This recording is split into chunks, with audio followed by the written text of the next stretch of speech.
Je suis Ndaw Badou, le médiateur, président du mouvement des porteurs de projet Yeewu Leen. Donc nous sommes là aujourd'hui pour lancer une coalition qui s'appelle la coalition Li Woon Wonina. Et tout le monde sait notre position, nous, sur la vie politique au Sénégal. On s'est rendu compte que ce pays est pris en otage par une classe politicienne composée d'une opposition qui casse et d'un pouvoir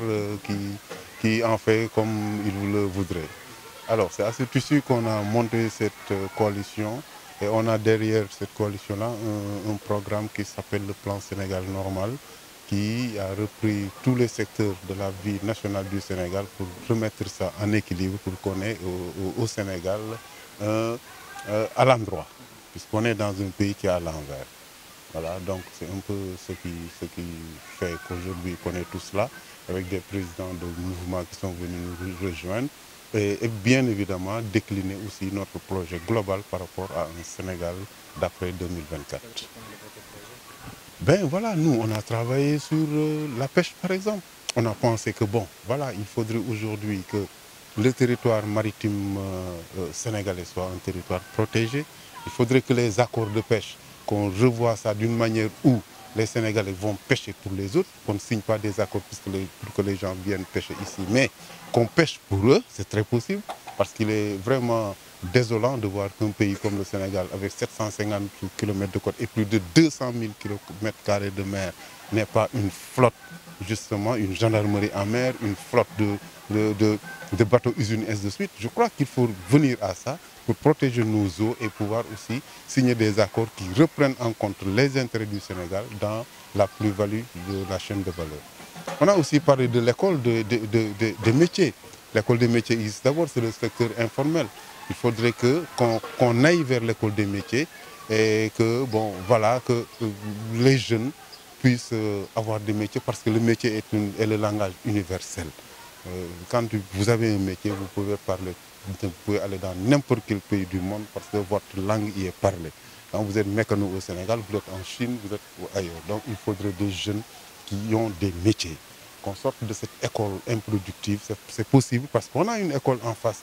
qui produit des métiers. On apprend tout dans le secteur informel. Il faudrait que ce secteur-là, qu'on le prenne et qu'on lui donne un statut. Qu'on augmente le tableau du travail. Le tableau du travail, c'est ce qui reprend tous les métiers au Sénégal. Vous y allez, vous ne verrez que des métiers de fonctionnaires. Donc ça, c'est possible. Il faudrait qu'on aille à un Sénégal où la citoyenneté est en avant, qu'on fasse que les jeunes aiment leur pays, qu'on fasse que le langage politicien disparaisse du paysage. Parce qu'on ne peut pas comprendre que des gens disent qu'ils aiment un pays et qu'ils se comportent de la manière la plus agressive possible sous prétexte de garder ou de conquérir le pouvoir. Il faut qu'on sorte de ça. Il faut qu'on sache que le Sénégal n'a pas besoin d'une opposition, mais de la proposition. Donc nous, on a pensé qu'il faudrait rebâtir un autre Sénégal, un Sénégal où tous ses fils sont cristallisés autour des enjeux du futur et où aussi on donne le pouvoir aux jeunes, à la jeunesse. Et il faudrait maintenant que cette jeunesse, effectivement, qu'elle soit consciente que l'avenir lui appartient, qu'elle identifie les combats qu'il faut mener, parce qu'il y a des combats qu'il faut mener, qui ne sont pas des combats de porter quelqu'un au pouvoir, des choses comme ça, mais justement de voir qu'est-ce qui fait les déséquilibres au Sénégal. Et tout le monde sait que le point de départ des déséquilibres au Sénégal, c'est le poste de président de la République. Donc il faudrait aller à ce poste-là, le rendre humain, l'amener à des normes qui font que, voilà, tout revient en truc. C'est parce que justement, le problème du Sénégal, le premier problème, ce sont les immenses pouvoirs du président de la République, conférés par une constitution. Donc il faut revoir, il faut aussi dépolitiser des organes comme l'Assemblée nationale, en faire des assemblées de développement. À partir de cela, on aura un pays qui est à l'endroit. apporter ma pierre à l'édifice man dama ni Sénégal pour ñu soppi xar kanamam dans le bon sens il faut associer les femmes waaw Sénégal mënul avancer pour un développement durable il faut jigéen ñi bokk ci les femmes ont fait une prise de conscience collective jigéen ñi léegi dañoo yeewu xam nañ ni que léegi en politique rien ne se donne tout s'arrache rayante nañ bañ nangul ñu parité mais parité bi dañ ko yamale ci élection législative ak élection locale kese dañoo bëgg nag ñu dugal ko ci présidentielle parce que code électoral dafa prévoir parité ci ñaari élection yooyu bàyyi présidentielle le partage de pouvoir nu ñu koy waxee ticket présidentiel bi fi Abdoulaye Wade proposé woon loolu il faut ñu mettre ko en place bu ñu amee un président de la République homme am une femme à ses côtés bu koy suppléer bu ko defee système bi jóge fi ndax jigéen ñi ku nekk xam na ni ñun leadership suñu borom moo ko mooñaale ci ñun dès le bas âge la ñu nekk ay leader suñu biir ay kër te le foyer c'est la société en miniature donc ñun il faut ñu def ci suñu loxo dañoo tollatul jamono joo xam ne góor day jiitu jigéen di des ginnaaw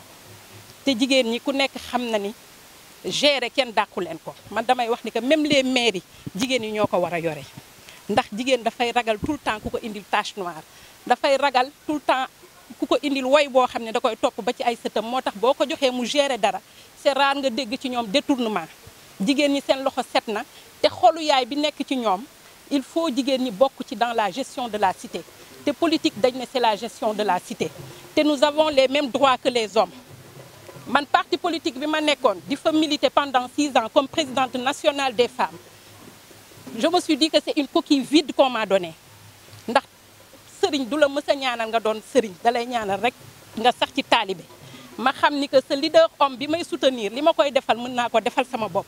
je suis plus proche de la population bu mobilisation jotee may mobiliser bu outil parrainage jotee may outil parrainage ku ne xam na ni femmes yi ñoo yor parti politique yi kon nag dans la gestion de la cité il faut jigéen ñi def ci seen loxo bu ngeen gisee sama mouvement ma tuddee ko delloosi parce que on a perdu des valeurs cardinales dañ dem ba perte valeur yoo xam ne amatuñu contrôle ci suñu njaboot avec l'avènement de l'internet lépp mu ngi sur la place publique xale yi amatuñu worma amatuñu muñukaay perdre nañ valeur yu bëri ba loolu indi désespoir bi ba tax ñuy jël mbëkk mi dem ils sont tous suicidaires daf leen di leer ni bu ñu jëlee gaal ne dañuy dem Espagne seen bakken mën na faa des mais désespoir moo tax désespoir boobu nag ah pour mu deñ ci réew mi il faut associer les femmes ñu mettre en place le ticket présidentiel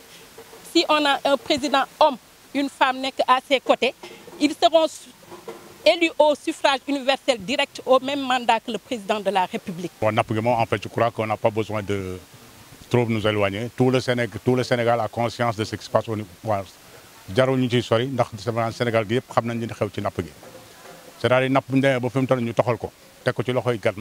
yoo xam ne ñoo ñëw ci réew mi loolu moom li wóor ba wóor mooy kenn mënu cee jëlee li nga xam ne mooy jëriñ réew mi li am solo tañ ko war ko jëfe fi mu ne nii mooy fexe ba napp gi dellu si waat ci loxo doomi réew mi bu fekkee dafa am même étranger yoo xam dañuy jóge bitim réew ñëw di fi liggéey si nañ ko teg li ñuy wax sous tutorat sénégalais ñoom ñu ànd ak ñoom di liggéey mais mënoo jël lépp teg ko ci loxoy étranger ñuy jël lépp loo xam mën na ci ndox mi di ko yóbbu bitim réew di ko fa jëriñoo ba noppi dellu si waat di ñu ko jaayaat c'est le plus dramatique mais loolu aussi c'est-à-dire il faut que le Sénégalais prenne conscience effectivement de la valeur qu'il a surtout jeunes yi il faut qu'ils prennent conscience que ni ñoom lii fi nekk ñoom ñoo ko moom ñun daanaka li ñu waroon dox lu bari dox nañ ko ci xam naa ne liñ naan kenn ku ci nekk ci sama morom yi ku ci dundal di nga ci dundal ba pare newatu fi donc ñi nga xam ne ñoom ñoo yor ñoom ñoo war a jóg fi mu ne nii mooy vraiment jeunesse bi ñoom ñoo war a jóg ñoom ñoo war a taxaw ñoom ñoo war a xam ne ñoom le combat ñoom ñoo ko moom ñu jóg ci donc pour ce qui est de la pêche li wóor ba wóor mooy lii ñuy defal étranger yi tey jii s'il y avait des consortiums s'il y avait par exemple des collectivités wala des groupements ak nu mu mën a demee comme ak lu ñu ko mën a tuddee ñoo xam dañuy dajaloo tey jii di wut seen i bateau de pêche ñoom seen bopp di liggéey mais étranger yi bu ñëwee duñu nekk ci géej gi ñun ñoo leen di jaay jën. mooy li ñu wax ni exactement c'est-à-dire flotte boobu bu fekkoon par exemple dem nañ ba contrôler ndox mi ñooñu contrôler lii nekk ci biir ndox mi itam